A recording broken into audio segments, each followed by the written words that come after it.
नमस्कार, न्यूज टुडेमा स्वागत छ। म पुण्य धमला। न्यूज टुडेमा हामी समसामयिक राजनैतिक घटनाक्रमका साथसाथै सामाजिक आर्थिक लगायतका विभिन्न विषयवस्तु उठान मात्रै गर्दैनौँ, यी विषयवस्तुको भित्री पाटो समेत केलाउने गर्छौँ। सँगसँगै तपाईँ आम दर्शकका अभिव्यक्तिलाई समेत हामी कार्यक्रममा उच्च प्राथमिकता साथ समेट्नेछौँ। हामीले उठान गरिरहेका विषयवस्तु अर्थात् नेता, कुनै पनि विशेषज्ञ सरकार राख्ने कर्मचारी अर्थात् विज्ञहरूले अभिव्यक्त गर्ने विचारमाथि तपाईँ आम दर्शकको अभिव्यक्ति के छ, तपाईँको प्रतिक्रिया के छ, हामी प्रत्यक्ष कार्यक्रममा लाइभ मार्फत तपाईँ दर्शकका विचार समेत समेट्ने प्रयास गर्नेछौँ। अनि सँगसँगै तपाईँ आम दर्शक वरपरका कुनै पनि चासो, कुनै पनि विषयवस्तुबारे जिज्ञासा व्यक्त गर्न चाहनुहुन्छ, तपाईँहरूका विचारहरू, अभिव्यक्तिहरू राख्न चाहनुहुन्छ भने समेत हामीले टेलिभिजनको स्क्रिनमा टेलिफोन नम्बर खुल्ला गरेका छौँ। टेलिभिजनको स्क्रिनमा राखिएको टेलिफोन नम्बरमा प्रत्यक्ष जोडिएर तपाईँ आफ्ना विचार, आफ्ना अभिव्यक्ति अर्थात् आफ्ना गुनासो अभिव्यक्त गर्न सक्नुहुनेछ। तपाईँ दर्शकका विचारहरूलाई, तपाईँहरूका अभिव्यक्तिलाई हामी कार्यक्रममा उच्च प्राथमिकता दिनेछौँ। अब आजका विषयवस्तुतर्फ लागौँ। यति बेला संसदको हिउँदे अधिवेशन सुरु भएको छ। संसदको हिउँदे अधिवेशनको पहिलो बैठक प्रारम्भ हुँदै गर्दा राष्ट्रिय स्वतन्त्र पार्टी रासोपाले आफ्ना पार्टी सभापति रवि लामिछानेमाथि जुन गैर कानुनी तरिकाले संसद पद निलम्बन गरिएको थियो, यो निलम्बनको प्रक्रिया स्थगन गर्दै फुकुवा गर्नका निम्ति सभामुख देवराज घिमिरेलाई जुन निवेदन दिएर संसद सचिवालयमा निवेदन दर्ता गरेर ध्यानाकर्षण गराएको थियो, यो विशेष सुनवाई नभएको र आफ्ना विचारहरू राख्न सदनमा सभामुखले समय उपलब्ध नगराएको भन्दै रासोपा सांसदहरूले संसदको हिउँदे अधिवेशन प्रारम्भ हुँदै गर्दा 15 मिनट साङ्केतिक रूपमा विरोध गर्दै रासोपा सांसदहरूले संसद बैठक बहिष्कार गरेका छन्, संसद बैठक अवरोध गरेका छन्। आखिर संसदको हिउँदे अधिवेशनको पहिलो बैठक प्रारम्भ हुँदै गर्दा रासोपा सांसद र सभामुख बीच कस्तो सवाल जवाफ चल्यो त? रासोपा सांसद र सभामुख बीचको सवाल जवाफको केही दृश्य हामी तपाईलाई प्रस्तुत गर्छौं।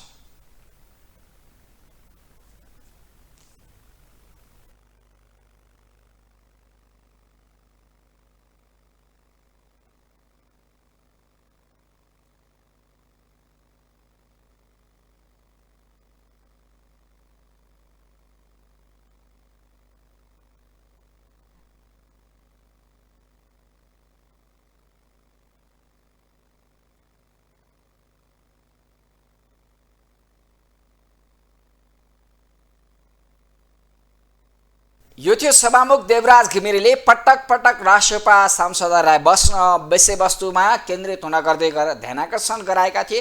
15 मिनट संसद बैठक बहिष्कार गरिसकेपछि पुनः प्रधानमन्त्री केपी शर्मा ओलीले बोल्ने क्रममा रासोपाका सांसदहरू फेरि संसद बैठकभित्र प्रवेश गरेका थिए। उनीहरूले यसलाई साङ्केतिक विरोधका रूपमा, एउटा लोकतान्त्रिक सिस्टममा बसेर गरिएको साङ्केतिक विरोधका रूपमा अर्थ्याएका थिए।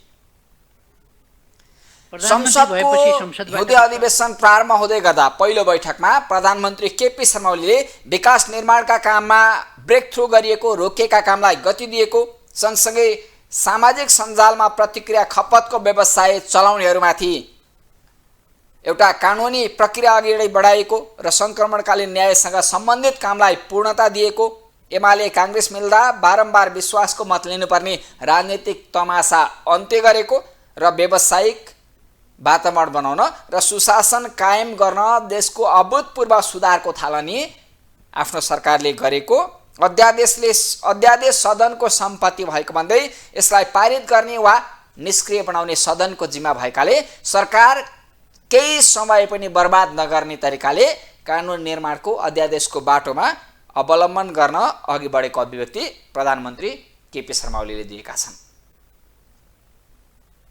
प्रधानमन्त्री भएपछि संसदबाट विश्वासको मत लिने क्रममा मैले भनेको थिएँ, यो सरकारको सबैभन्दा पहिलो प्राथमिकता थालेको काम सक्ने हो। थालेका कामहरूलाई हामीले कहाँ पुर्याउँदैछौँ, यस विषयमा मैले आज यस सम्मानित सदनलाई जानकारी गराउनु पर्दछ। केही म संक्षिप्तमा जानकारी गराउँछु।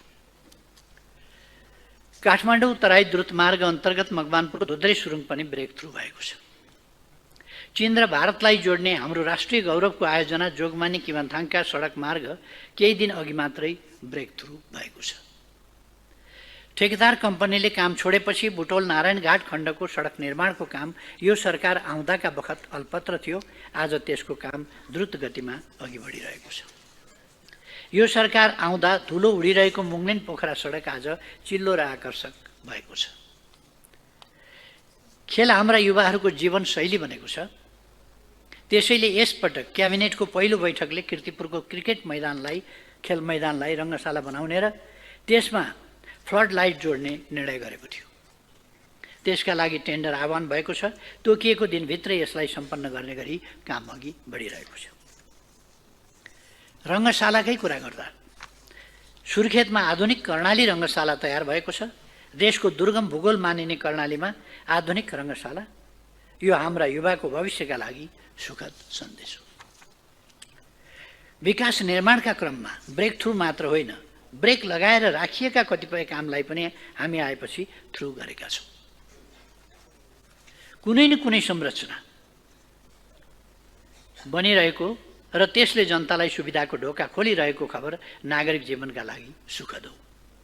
निराशाको व्यापार गर्ने, असन्तुष्टि र उत्तेजनाको उद्योग चलाउने, त्यसमा नै आफ्नो भविष्य देखिरहेका र राजनीतिलाई सेवाको तपस्या भन्दा व्यवसायको बजार बनाउनेहरूका लागि यस्तो खबर सुखद होइन, दुःखद होला।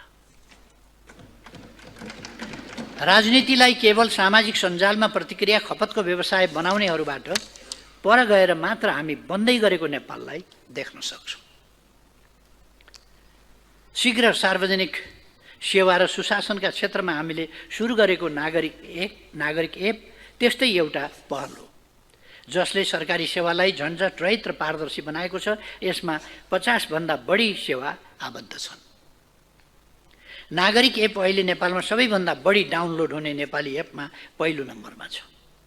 हालसम्म 57,26,000 जनताले यसलाई डाउनलोड गरिसकेका छन्।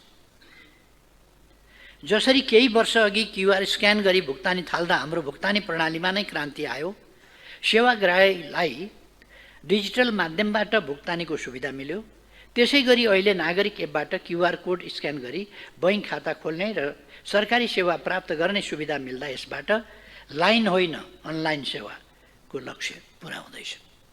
सरकारी कामलाई छिटो, छरितो र पारदर्शी बनाइँदैछ।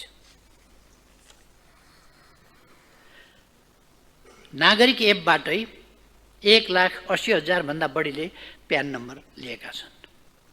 राष्ट्रिय परिचय पत्र नागरिक एपमा जोड्ने निर्णय भएको 2 हप्तामा 2,50,000 भन्दा बढीले यस एप मार्फत आफूलाई राष्ट्रिय परिचय पत्रमा जोडेका छन्। यस एप मार्फत हामीले सवारी लाइसेन्स लिन, सवारी नियम उल्लङ्घनको जरिमाना तिर्न भइरहेको झन्झट हटाएका छौँ। सवारी लाइसेन्स नागरिक एपमा आबद्ध भएसँगै सवारी चालक अनुमति पत्रको फिजिकल कार्ड नै नचाहिने बताइएको छ। एक दिनमा 55,000 देखि 60,000 सम्मले यस सम्बन्धी छरितो सेवा लिइरहेका छन्। सवारी नियम उल्लङ्घन हुँदा ठाउँका ठाउँ अनलाइनबाट जरिमाना तिर्ने व्यवस्था गरिएकाले तिर्ने र लिने दुवै थरी दङ्ग परेको रमाइलो जानकारी सामाजिक सञ्जालमा हामी सबैले देखेका छौँ। हेर्दा सानो कुरा, देशको प्रमुख प्रशासकीय थलो सिंहदरबार छिर्न भित्रबाट अनुमति लिनुपर्ने र सिंहदरबार छिर्न लाइन बस्नुपर्ने झन्झट थियो। अहिले सिंहदरबार छिर्न कसैसँग अनुमति लिनु पर्दैन। सरकारी परिचय पत्रको क्युआर स्क्यान गरेर भित्र छिर्न पाइन्छ। मेरो विश्वास छ सरकारी काममा नागरिक एपको प्रयोगलाई विस्तार गर्दै हामी केही समयभित्र सार्वजनिक सेवाका क्षेत्रमा क्रान्ति ल्याउन सक्नेछौँ। सरकारी कार्यालयमा कामका फाइलहरू अड्काउने, कामको समयावधि लम्बाउने र यसबाट सेवाग्राहीले दुख पाउने स्थितिबाट मुक्त गर्न क्युआर कोड मार्फत फाइल मुभमेन्ट ट्र्याकिङ गर्ने प्रणालीलाई अगाडि बढाएका छौँ। सरकारी कार्यालयमा हुने कामको जानकारी मोबाइलबाटै पाउने व्यवस्था मिलाउँदैछौँ। जहिल्यै काम भइरहेको हुने तर कहिल्यै नसकिने हाम्रो विकास निर्माण र कानुन निर्माणको ढाँचामा यसरी ब्रेक लगाउँदैछौँ। प्राथमिकताका यिनै बुँदाका आधारमा सुशासन र शासकीय सुधारका लागि सरकारले प्रधानमन्त्रीको नेतृत्वमा उच्चस्तरीय शासकीय सुधार आयोग र मुख्य सचिवको संयोजनमा शासकीय सुधार कार्यान्वयन समितिको अवधारणा अघि बढाएको छ। आर्थिक सुधार सुझाव आयोग कार्यरत छ। तत्काल आर्थिक तथा व्यावसायिक वातावरण सुधार गरी लगानी अभिवृद्धि गर्न 11 सुशासन प्रवर्धन तथा सार्वजनिक सेवा सम्बन्धी 12, भूमि तथा वन सम्बन्धी 3, आर्थिक कार्यविधि तथा वित्तीय उत्तरदायित्व ऐन, निजीकरण ऐन र सहकारी ऐन गरी 29वटा ऐनमा अध्यादेश मार्फत संशोधन गरिएका छन्। अध्यादेश मार्फत एकैपटक यी कानुन संशोधन गरेपछि मिडियाकै शब्द सापटी लिएर भन्छु, सुशासन र व्यावसायिक वातावरण निर्माणमा देशले अभूतपूर्व सुधारको थालनी गरेको छ। यसबाट अब सरकारी कार्यालयमा फाइल गुमाएर सेवाग्राहीका काम अड्काउने प्रवृत्ति रोकिनेछ। कानुनमा तोकिएको अवधि बाहेकका सबै काम 7 दिनभित्र सक्नै पर्ने कानुनी व्यवस्था गरिएको छ। नेपाली सूचना प्रविधिमा आधारित कम्पनीलाई अन्तर्राष्ट्रिय बजारमा प्रतिस्पर्धा गर्न सक्ने वातावरण बनाइएको छ। अब हाम्रा नेपाली कम्पनीहरूलाई विदेशमा सहायक कम्पनी तथा शाखा खोल्न, कारोबार गर्न र विदेशमा गएको आम्दानी नेपाल भित्र्याउन सक्ने वातावरण बनाइएको छ। विदेशमा भएको आम्दानी नेपाल भित्र्याउन सक्ने वातावरण बनाइएको छ। उपभोक्ता हित संरक्षण सम्बन्धी आपसमा बाजिएका कानुनमध्ये अप्रासङ्गिक कानुन खारेज गरिएको छ। प्रतिस्पर्धाको माध्यमबाट वस्तुको मूल्य निर्धारण हुने व्यवस्था गरी एकातिर उद्यमी व्यवसायलाई अनावश्यक तर्साउने अवस्था हटाइएको र अर्कातिर उपभोक्ता हित संरक्षणलाई अझै मजबुत बनाइएको छ। उद्योग दर्ताका लागि निवेदन दिएको 15 दिनभित्र सरकारी अधिकारीले निर्णय दिनुपर्ने र यस अवधिमा निर्णय नदिए स्वतः उद्योग सञ्चालनको मान्यता दिने व्यवस्था गरिएको छ। उद्यमीले कम्पनी खोल्न पाउने तर टाट फर्किँदा समेत बन्द गर्न अनावश्यक झन्झटमा फस्नुपर्ने अवस्था सदाका लागि अन्त गरिएको छ। सहकारी ठगी सम्बन्धी संसदीय समितिको प्रतिवेदनले औल्याएका अनुरूप बचतकर्ताको बचत सुरक्षा गर्न तत्काल आवश्यक राष्ट्रिय सहकारी नियमन प्राधिकरण गठन गर्ने लगायतका तत्काल गर्न पर्ने कामका लागि विद्यमान सहकारी ऐनमा संशोधन गरिएको छ। अध्यादेशबाट प्राप्त हुने उपलब्धिको सूची लामो छ। यसका विशेषताका बारेमा व्यापक सामाजिक बहस भइसकेको छ। यसप्रति मान्यज्यूहरू जानकार नै हुनुहुन्छ। सभामुख महोदय, संसदको गएको अधिवेशनपछि आजका दिनमा आइपुग्दा 29 कानुन संशोधन गरी अध्यादेश ल्याइयो। सरकारले अहिले नै किन अध्यादेश ल्याउनु पर्यो यसबारे थोरै चर्चा गर्ने अनुमति चाहन्छु। हामीले लामै समयदेखि सार्वजनिक वृत्तमा सुन्दै आएका छौँ, ढिलो भयो, अपेक्षा अनुरूप अवस्थामा परिवर्तन आएन। प्रश्न हामी सबैका माझ छ। त्यही अवस्थामा परिवर्तन गर्न सामाजिक सेवाका क्षेत्रमा के सुधार गर्नुपर्छ? व्यावसायिक क्षेत्रको मनोबल बढाएर उत्पादनमा वृद्धि गर्न कहाँ कहाँ अवरोध छ? जनताले कहाँ कहाँ कुन कुन कानुनको उल्झनले दुःख पाइरहेका छन्? ती उल्झन र गाँठाहरू तत्काल फुकाउन कानुनी सुधार नै पहिलो पाइला थियो। नियमित प्रक्रियाबाट एउटा कानुन पारित गरी लागू गर्न न्यूनतम 5-6 महिना लाग्नेमा हामी सबै जानकार नै छौँ। एकातिर प्रक्रिया, अर्कोतिर नतिजा। सुधारको जुन हुटहुटीले संसदका 2 ठुला दलहरूको नेतृत्वमा यो सरकार निर्माण भयो, त्यसले संसदको अधिवेशन आउँदैछ पर्खनुस् भन्ने समय हामीसँग थिएन। संसद नभएको बेला संसदको नियमित प्रक्रियाबाट राष्ट्रिय अपेक्षा प्राप्तिमा ढिला हुने अवस्था, यस्तै बेलामा त हो सरकारले अध्यादेश जारी गर्ने।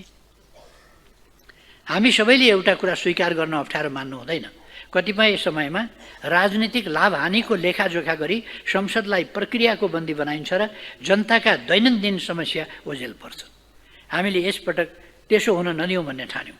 अध्यादेशको सन्दर्भमा धेरै माननीयहरूले कन्टेन्ट होइन प्रोसेसमा प्रश्न गर्नुभएको मैले सुनेको छु। केही साथीहरूले सोध्नु भएको छ, संसदलाई छलेर किन अध्यादेश ल्याएको? त्यस्तो प्रश्न सोध्ने साथीहरूलाई पनि थाहा छ। अध्यादेश ल्याउने भनेको संसद नचलेको बेलैमा हो।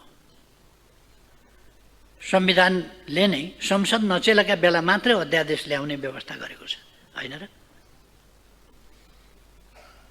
सम्माननीय सभामुख महोदय, हामी संसदमा यो पक्ष प्रतिपक्ष हौँ त, हामी संसदमा पो पक्ष प्रतिपक्ष हौँ त। देश विकास, सुशासन र नागरिकको जीवस्तर उकास्ने कुरामा पनि पक्ष विपक्ष हुन्छ र? हामी पक्ष विपक्ष होइनौँ कि एउटै गन्तव्यका लागि जनताले हामीलाई छानेर यहाँ पठाएका छन्। त्यसमा तरिकाका मतभेद हुन सक्छन्, उपायका मतभेद हुन सक्छन्, बाटाका मतभेद हुन सक्छन्, त्यसमा छलफल गरौँ। तर सधैँ प्रतिपक्ष पक्ष, सत्ता पक्ष प्रतिपक्षको मानसिकताबाट विरोध गर्नै पर्ने खालको अवस्था, मानसिकता नबनाऊ, मेरो आग्रह छ।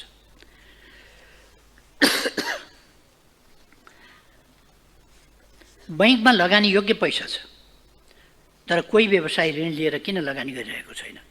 विदेशबाट रेकर्ड ब्रेक रेमिटान्स भित्रिँदा पनि किन बजारमा मागमा कमी आइरहेको छ? घर जग्गा व्यवसाय किन सुस्तायो? यस अवस्थालाई सरकारले सावधानीपूर्वक निहालिरहेको थियो। यो अवस्था परिवर्तन गर्न हामीले कम्मर कस्यौँ। निजी क्षेत्रको मनोबल उकास्न, देशमा लगानी र व्यावसायिक वातावरण बनाउन, सुशासन र नागरिकको जीवनमा प्रभाव पार्ने वर्षौँदेखि गर्न नसकिएको कानुन सुधारको काम यसपटक अध्यादेश मार्फत एकैपटक फत्ते गर्यौँ। यसप्रति म थोरै पनि नैष्क्रिय चाहिकन भन्न चाहन्छु, यो जनताको सरकारले जनताका लागि गरेको काम हो। एउटा कुरा विनम्रताका साथ राख्न चाहन्छु, अध्यादेश होस् वा विधेयकको विषयवस्तु, त्यसमाथि हुने हाम्रा बहसलाई इस्यु आधारित बनाऊँ, गुणदोषका आधारमा हुने नहुनेतिर केन्द्रित गरौँ, सार्वजनिक खपतको प्रचारबाजीमा सीमित नराखौँ। अब अध्यादेश संसदको सम्पत्ति भएको छ। आजका मितिबाट हामीसँग 60 दिन छ। यसलाई अस्वीकार गर्ने वा जस्ताको तस्तै पारित गर्ने, या भनौँ त्यसमाथि पनि थपघट गर्ने गरी प्रतिस्थापन विधेयक पारित गर्ने, के गर्ने, यो सम्मानित सदनको जिम्मा भयो।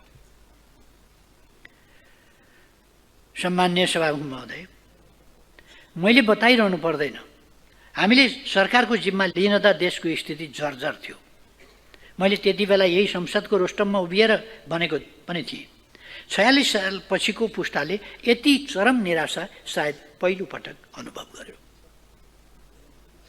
देशप्रति आम जनताको भरोसा टुटेको थियो, तिनको मनोबल नराम्ररी गिरेको थियो, विकास निर्माणका काम चौपट थिए, अर्थतन्त्र अत्यन्तै सकसपूर्ण अवस्थामा थियो।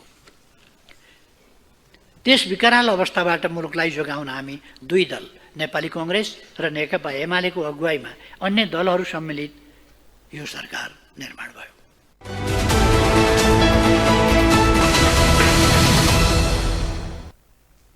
सरकारले विकास आयोजनालाई अगाडि बढाउन, भ्रष्टाचार नियन्त्रण गर्न र समृद्धिको अभियान छेड्न सकारात्मक काम गरिरहेको भन्दै प्रधानमन्त्री केपी शर्मा ओलीले गरेको एउटा यो विश्वास र आफूले राम्रो काम गरिरहेको भन्दै दिएको अभिव्यक्ति थियो। यता सत्ता साझेदार दल नेपाली कांग्रेसका सभापति शेरबहादुर देउवाले समेत स्थायित्व र विकासका निम्ति कांग्रेस एमाले बीच सत्ता सहकारी बनेको र अब स्थायित्व सहित मुलुकको विकासमा अगाडि बढ्नुपर्ने र सरकारले यतातर्फ भूमिका खेल्नुपर्ने सुझाव कांग्रेस सभापति शेरबहादुर देउवाको छ। नेपाली कांग्रेस, नेपाली कम्युनिस्ट पार्टी एमाले बीच 7 बुँदे सहमति भएर सरकार गठन भएको हो। हामी दुवै दलका साथै अन्य राजनीतिक दलहरू पनि सरकारमा सहभागी तथा समर्थन रहेको छ। नेपाली कांग्रेस र एमाले बीचको 7 बुँदे सहमति कार्यान्वयन गर्ने विषयमा नेपाली कांग्रेस दृढ छ। यो सहमति कार्यान्वयन हुनेछ र अन्य सहयोगी राजनीतिक दलहरूको पनि निरन्तर सहयोग रहनेछ भन्ने मैले विश्वास लिएको छु। सभामुख महोदय, संघीय लोकतान्त्रिक गणतन्त्रात्मक शासन व्यवस्थाको सुदृढीकरण र यसै व्यवस्थाका माध्यमले मुलुकमा दिगो शान्ति स्थापना गर्न, भ्रष्टाचार नियन्त्रण गर्दै सुशासनको प्रत्याभूति गर्ने, देशको अर्थतन्त्रलाई चलायमान बनाउँदै आर्थिक प्रगति गर्न, विकास निर्माणलाई तीव्र गति दिने, देशको आर्थिक अवस्थालाई सुदृढ गर्ने, समृद्धि प्राप्त गर्ने सरकारको मुख्य ध्येय हो। सरकार यस मार्गमा सकारात्मक रूपले अगाडि बढिरहेको छ र आगामी दिनमा पनि राम्रो काम गर्दै जानेछ भन्ने मैले विश्वास लिएको छु। कुनै पनि सरकारको समग्र मूल्याङ्कन गर्दा 6 महिनाको समय पर्याप्त हुँदैन। सरकारले यो अवधिमा गरेका काम राम्रा छन्, त्यसैले भविष्यमा असल परिणाम देखिने मैले अनुभूति गरेको छु। सम्माननीय सभामुख महोदय, मुलुकको समग्र विकासका लागि लोकतन्त्रको सुनिश्चितता, सुदृढ अर्थतन्त्र आवश्यक हुन्छ। हामी लोकतन्त्रमा आवश्यक राजनीतिक अधिकारको उपयोग गरिरहेका छौँ, तर आर्थिक अवस्था सुदृढ हुन सकेको छैन। परिणामस्वरूप विकास र समृद्धिका यात्रा चाहना अनुसार अगाडि बढ्न सकेका छैनन्। हाम्रो देशको आर्थिक अवस्था उकास्न जरुरी छ। हालै सरकारले व्यावसायिक वातावरण प्रतिबन्ध गर्न देशभित्र र बाहिरबाट लगानीको अनुकूल वातावरण बनाउन अध्यादेशबाट केही कानुन ल्याएको छ। यसले देशको आर्थिक अवस्थामा सुधार ल्याउने कुरामा मैले विश्वास गरेको छु। सुशासनको सुनिश्चितता, सेवा र प्रवाहमा सहजताका लागि पनि सरकारले कानुन बनाएको हो। यी कानुनहरूले देशमा सुशासन कायम गर्ने, भूमिहीन सुकुम्बासी एवं अव्यवस्थित बसोबासोको समस्या समाधान गर्ने, सहकारीको क्षेत्रमा देखा परेको समस्या समाधान गर्ने, यी कानुनहरूले आर्थिक क्षेत्रमा क्रियाशील निजी क्षेत्र उत्साहित र सकारात्मक भएको मैले पाएको छु। यी अध्यादेशहरू सम्मानित स्तरबाट स्वीकृत हुने नै छन्। पछि पेश हुने प्रतिस्थापनात्मक विधेयक आवश्यक भए थप परिभाषित गरी परिणत गर्न म आग्रह गर्दछु। साथै यी कार्यान्वयन गर्ने यथाशक्य चाँडो आवश्यक नियम बनाउन पनि सरकारलाई आग्रह गर्दछु। सभामुख महोदय, संसदमा कानुन निर्माणको विषयले हाम्रो गति लिन नसकेको गुनासो सुनिएको छ। संसदमा संविधानको कार्यान्वयनसँग र नागरिकको प्रत्यक्ष सरोकारको विषय विचाराधीन छन्। मैले अघि नै भनिसके, लोकतन्त्रको आधारभूत मान्यता विधिको शासन हो। कानुन निर्माणको थलो संसद नै हो। तसर्थ हामीले आवश्यक कानुन बनाउन ढिलाइ गर्नु हुँदैन। र म यस विषयमा मान्य सांसदहरूको गम्भीरतापूर्वक ध्यान आकृष्ट गर्न चाहन्छु। संविधानको कार्यान्वयनसँगै सम्बन्धित र नागरिकको सरोकारको विषयमा आवश्यक पर्ने थप विधेयकहरू पनि सरकारले चाँडै संसदमा पेश गरोस् भन्ने आग्रह गर्दछु। वर्तमान संविधान प्रारम्भ भएको 10 वर्ष भइसकेको छ।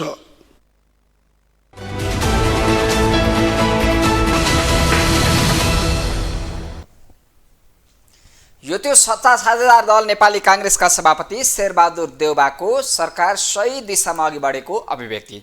यता प्रमुख प्रतिपक्षी दल नेकपा माओवादी केन्द्रका नेता एवं प्रमुख सचेतक हितराज पाण्डेले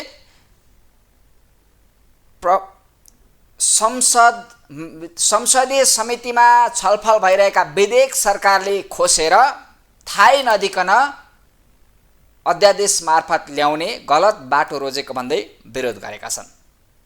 अध्यादेश ल्याउनु बेठिक भएको भन्दै माओवादी केन्द्रका प्रमुख सचेतक देवराज घिमिरेले प्रमुख सचेतक र मुख्य सचेतकलाई बोलाएर सदन सञ्चालन सन्दर्भमा छलफल गर्ने अभ्यास समेत यो पटक सभामुखले तोडेको आरोप लगाएका छन्।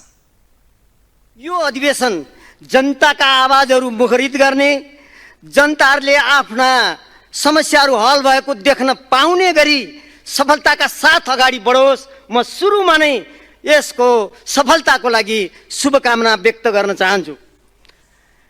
यसको साथसाथै संसदको समितिमा छलफलमै रहिरहेको बेलामा त्यसलाई फिर्ता नै नलिकन, त्यसको प्रक्रियालाई नै अगाडि नबढाइकन सरकार भन्दैछ छिटो काम गर्नु पर्यो।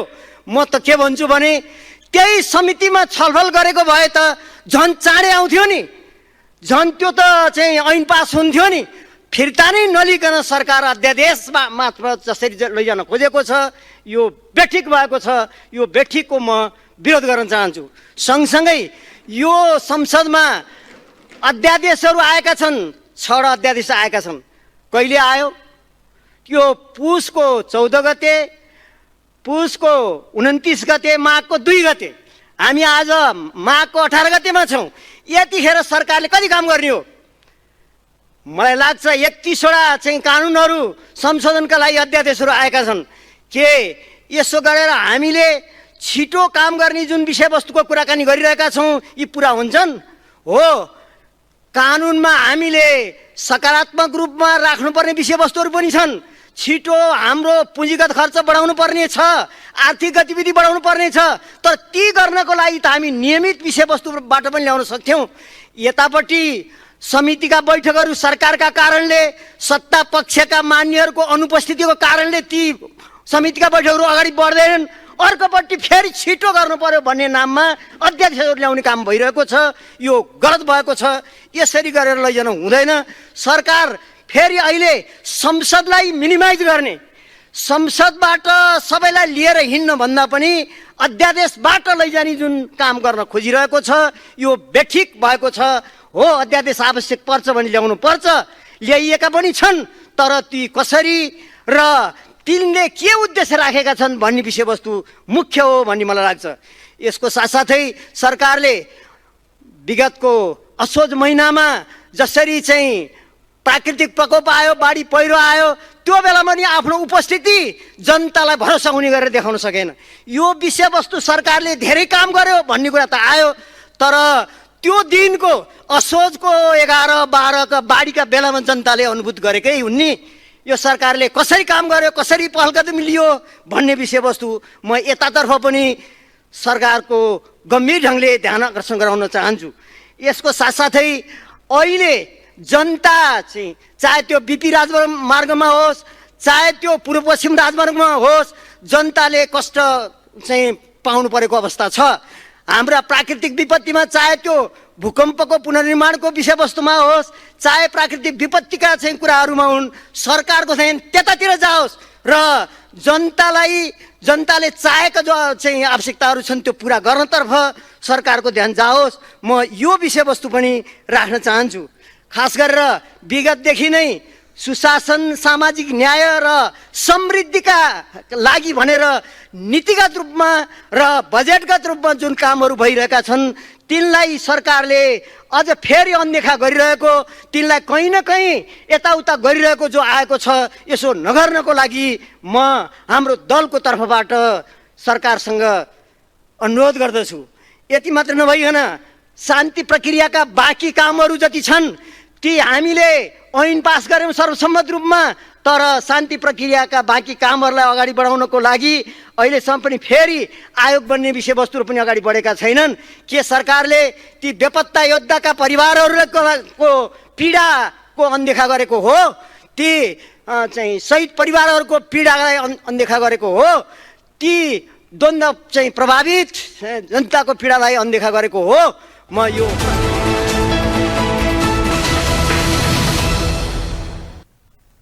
यो थियो नेकपा माओवादी केन्द्रका प्रमुख सचेतक हितराज पाण्डेको अभिव्यक्ति। यता राष्ट्रिय स्वतन्त्र पार्टी रासोपाका उपसभापति स्वर्णिम वाग्लेले राजकीय पदमा पुगेका हरेक नेतामाथि सम्पत्ति छानबिन हुनुपर्ने आयोग गठनको मुद्दा अब रासोपाले उठान गर्ने अभिव्यक्ति संसदमा दिएका छन्।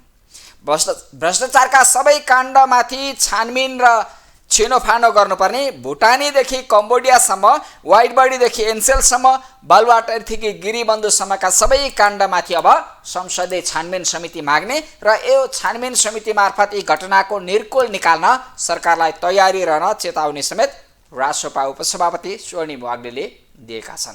विश्व इतिहासकै एउटा चाहिँ प्याटर्न के रहेछ भने यस्ता नयाँ शक्तिहरू हुँदाहुँदाखेरि 4 चरणबाट गुज्रदा रहेछ। पहिलो चरण यसलाई व्यवस्था गरिदिने, इग्नोर गरिदिने। दोस्रो चरण खिसिट्युरी गर्ने, रिडिक्युल गर्ने। तेस्रो चरणमा अट्याक गर्ने, आक्रमण गर्ने, भीषण आक्रमण गर्ने। अहिले हामी त्यो तेस्रो चरणबाट गुज्रिरहेको महसुस भइरहेको छ। तर चौथो चरण चाँडै नै आउँछ। त्यो भनेको अस्तित्वको स्वीकार्यता, प्रवेश, विस्तार र दिग्विजय। त्यो भिक्ट्रीको चरणबाट हामी जाँदैछौँ। हामी तेस्रो चरणबाट अब चौथो चरणतिर जानेमा हामी चाहिँ पूर्ण आत्मविश्वासका साथ अगाडि बढिरहेका छौँ। यस सम्मानित सदनमा आज एउटा विशेष अनुपस्थिति छ। नेपालको संसदीय इतिहासमा 50-50 हजार मतको हाराहारीमा दुई पटक विजयी भएका चितवन क्षेत्र नम्बर 2 का सांसद हाम्रो पार्टीका सभापति माननीय रवि लामिछाने यहाँ उपस्थित हुनुहुन्न। आज 64 सालमा ल्याइएको एउटा मनी लन्ड्रिङ ऐनको दफा 27 मा टेकेर राष्ट्रसेवक सबैलाई चाहिँ मुद्दा दायर हुनासाथ निलम्बित गरिने भन्ने प्रावधानमा टेकेर, तर संविधानको धारा 103 र 104 विशेषाधिकारबाट सिर्जित तपाईँ हामी सबैले बनाएको, यहाँका मान्य सांसदहरू सबैले सर्वसम्मत रूपमा बनाएको संविधानको धारामै टेकेर त्यो विशेष नियमावलीको प्रावधानलाई चाहिँ हामीले व्यवस्था गर्दै उहाँलाई निलम्बित गरिएको छ। त्यसको कानुनी उपचार हामी खोज्छौँ। आज शिष्टता, भद्रता, एउटा औपचारिकताका लागि पनि हामीले सम्मान्य सभामुख महोदयलाई त्यो निलम्बन प्रति हाम्रो आपत्ति छ, यसलाई फुकुवा गरिदिनुहोस् भनेर आग्रह गरेका छौँ। तर हामी त्यसको कानुनी उपचार, त्यसको कानुनी निदान खोल्ने क्रममा नै अगाडि गइरहेका छौँ। रवि लामिछानेमाथि सिङ्गो राज्य शक्ति प्रतिशोध र पूर्वाग्रहका साथ खनिएको छ। अदालतको विचाराधीन विषयमा म बोल्दिनँ, म बोल्न हुँदैन, धेरै म बोल्दिनँ। जुडिसियरीको न्यायिक विवेकप्रति राष्ट्रिय स्वतन्त्र पार्टीको पूर्ण भरोसा छ। अनुसन्धानलाई अनियमित गर्ने र अभियोजनलाई आग्रहपूर्ण बनाउने र यसरी राज्य शक्तिको सम्पूर्ण अस्थिरीकरणको श्रृङ्खला घाम जस्तै छर्लङ्ग छ। देश दुनियाँले देखेको छ यो त अति नै भयो, अत्याचार नै गरिएको हो भन्ने कुरा लगभग स्थापित भइसकेको छ। प्रमाण नष्ट गर्ने, भाग्ने, थप अपराध गर्ने आधार नहुँदा पनि 84 दिनसम्म चौथो राष्ट्रिय दलको संस्थापक सभापतिलाई, नेतालाई, संसदीय दलको नेतालाई हिरासतमा राख्यो। तेरो सेखी झार्ने नै हो, बदला लिने नै हो भन्ने भावना त्यहाँ आएको देखिन्छ। पहिला थुन्ने अनि प्रमाण खोज्ने त्यो चरित्र पनि देखियो। 5-5वटा जिल्लामा यही केन्द्रमै बसेर सिआइबीले बकाइदा 5वटा जिल्लाबाट प्रमाण जुटाएर एउटा कन्सोलिडेटेड अभियोजन पनि गर्न सकिन्थ्यो। तर यो हरास गर्ने नियतले नै जसरी 5 धाम घुमाइयो, 5 जिल्ला घुमाइयो, यो प्रति हाम्रो घोर आपत्ति छ। अभियोग पत्र हेऱ्यो, पहिलाभन्दा नयाँ प्रमाण केही पनि छैनन्। एउटा व्यक्तिलाई लक्षित गरेर कानुन संशोधन गरिएको छ, हदम्याद 1 वर्ष पुर्याइएको छ, मिलापत्र गर्न नमिल्ने आशयका प्रावधानहरू अगाडि ल्याइएका छन्। फरक जिल्लामा उही केस हो, फरक जिल्लामा फरक चाहिँ ऐनहरू टेकिएको छ, कहीँ सहकारी ऐन, कहीँ मुलुकी फौजदारी संहिता। एकपटक मुद्दा चलिसकेको विषयमा अभियोग थप्न उच्च सरकारी वकिलको स्वीकृति चाहिन्छ, महानी न्यायाधिवक्ताको स्वीकृति चाहिन्छ। यी यावत प्रक्रियाहरूको यति नेग्लिजेन्स र अवहेलना गरिएको छ कि यो असाध्यै गम्भीर छ। लामो समय दुःख दिनकै लागि सङ्गठित अपराधको मुद्दा थपिएको छ र सम्पत्ति शुद्धिकरणमा लगेर पुर्याइएको छ। अघि मान्य योगेश भट्टराईले मान्य शिशिर खनालको नाम लिनुभयो। के थियो संसदीय छानबिन समितिको निष्कर्ष? कुनै पनि सहकारीबाट रकम झिक्ने प्रक्रियामा रवि लामिछानेको संलग्नता छैन। तर आइसकेको रकम एउटा निजी कम्पनी एउटा निजी कम्पनीमा आएपछि उनको जे दायित्व र जिम्मेवारी देखिन्छ त्यो चाहिँ मौजुदा कानुन अनुसार अगाडि बढाउ भनेको छ। त्यसरी सुरु भएको ठग सहकारी ठगीको कसुरबाट सुरु भएको मुद्दा कहाँ पुर्याउनु भयो तपाईँहरूले? सङ्गठित अपराध र सम्पत्ति शुद्धिकरण। अरूका लागि खनेको खाडलमा आफै पर्छु कि जस्तो मान्य सांसदहरूलाई लाग्छ कि लाग्दैन?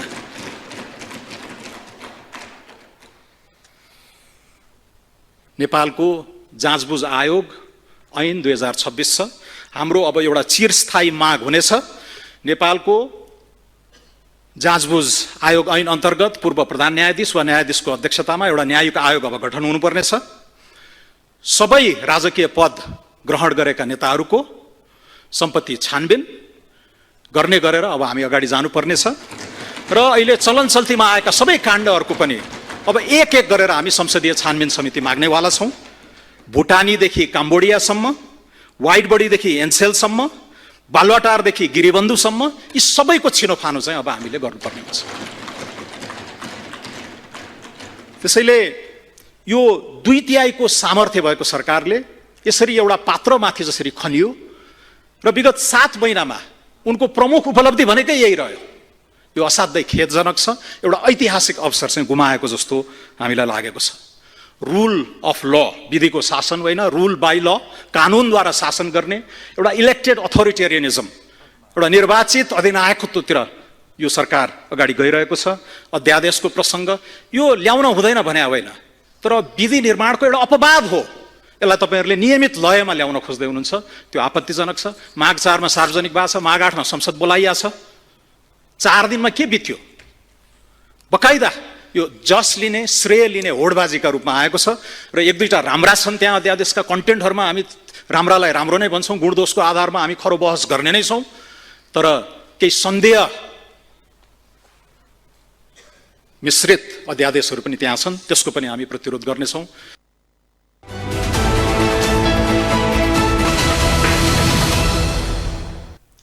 यो थियो राष्ट्रिय स्वतन्त्र पार्टी राष्ट्रपा उपसभापति डाक्टर स्वर्णिम वाग्लेको अभिव्यक्ति। यता राप्रपाका अध्यक्ष राजेन्द्र लिङ्गदेनले प्रधानमन्त्री केपी शर्मा ओलीका वरिपरिका मान्छेहरू नै भ्रष्टाचारमा लिप्त भएको, यो सरकार भ्रष्टाचार नियन्त्रण गर्छु भन्दै भ्रष्टाचारीलाई संरक्षण र गलत धन्दालाई बचाउ गर्न उद्यत भएको र सबै नेतामाथि सम्पत्ति छानबिन गर्न राष्ट्रपा सभापति रविमाथि वर्षीको प्रतिशोधको राजनीतिले अरू नेतालाई समेत सिद्ध्याउने सम्मको अभिव्यक्ति उनले दिएका छन्। प्रधानमन्त्रीले अहिले चाहिँ जुन उपलब्धिहरू सुनाउनु भयो कि सिद्ध बाबाको सुरुङ मार्ग चाहिँ ब्रेक थ्रु भयो, फास्ट ट्र्याकमा पनि अर्को एउटा सुरुङ मार्ग ब्रेक थ्रु भयो, अनि बङ्गलादेशसँग अथवा तेस्रो मुलुकसँग पनि चाहिँ हाम्रो विद्युत व्यापार प्रारम्भ भयो भनेर उपलब्धि सुनाउनु भयो। प्रधानमन्त्री त यहाँ अगाडि हुनुहुन्न, प्रधानमन्त्री अहिले जाँदै गर्नु हुँदाखेरि मैले भने हामीले बोलेको कुरा त कहीँ सुनिन्छ होला नि भन्दा स्क्रिनमा हेर्छु भन्नुभएको छ। यो सरकार नभएको भए त्यो सिद्ध बाबाको सुरुङ मार्ग ब्रेक थ्रु हुँदैन थियो।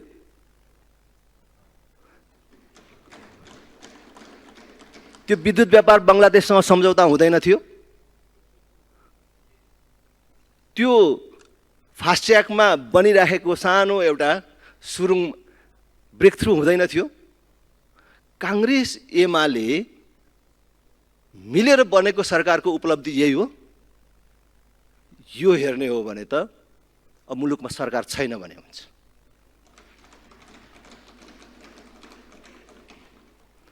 सरकारले नियमित कुरालाई पनि आफ्नो उपलब्धि भन्ने, यस्ता त कैयौँ कुराहरू हुनेवाला छन्, कैयौँ कुराहरू गर्नुपर्ने छ।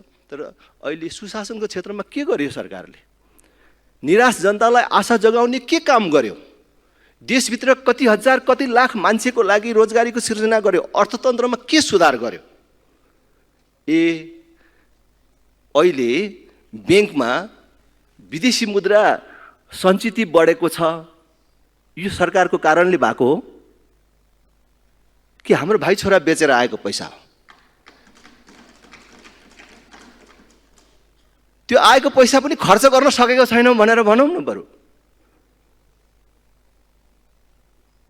त्यसकारणले यी सबै हेर्दाखेरि गएको 6 महिना 6.5 महिनाको यो सरकारको समय निराशाजनक छ।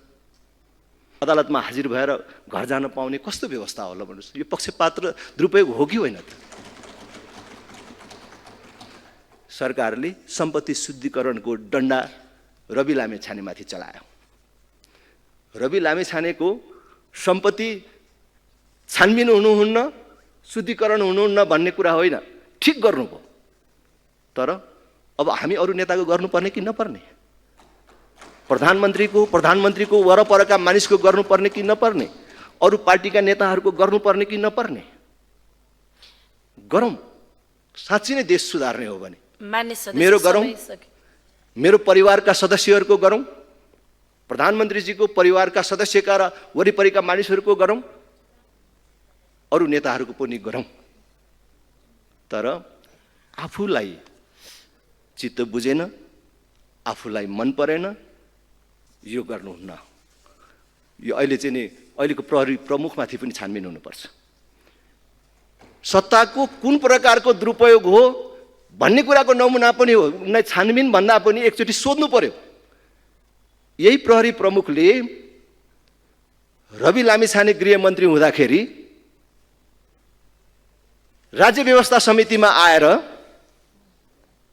उहाँमाथि सहकारी सम्बन्धी कुनै मुद्दा र उजुरी छैन भनेर भन्नुभयो होइन?